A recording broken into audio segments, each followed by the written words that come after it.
আল্লাহ রাব্বুল আলামিন বলছেন কদ আফলাহা মান যাক্কাহা, সে ব্যক্তি সফল হয়ে গেছে যে ব্যক্তি তার আত্মাকে পরিশুদ্ধ করতে পেরেছে।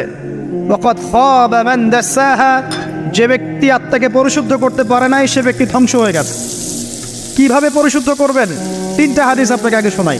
এক, আল্লাহ রাব্বুল আলামিনের হাবিব মুহাম্মদ সাল্লাল্লাহু আলাইহি ওয়াসাল্লাম দরুদ পড়েন, বলেন সাল্লাল্লাহু আলাইহি ওয়াসাল্লাম।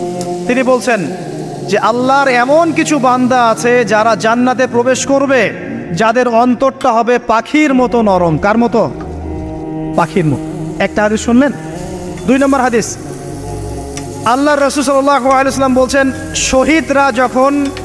শহীদদের আত্মা যখন আল্লাহর কাছে পৌঁছায়, আল্লাহ রাব্বুল আলামিন সেই আত্মাগুলোকে সবুজ রঙের কিছু পাখির মধ্যে প্রদান করেন এবং সেই পাখিগুলো আরশের নিচে লণ্ঠন আছে এখানে বসে থাকে এবং তারা জান্নাতের যে কোনো জায়গায় যায়, ঘুরে খাবার খায়, আবার ফিরে আসে। আল্লাহ পাক তাদেরকে বলেন যে তোমরা কি চাও?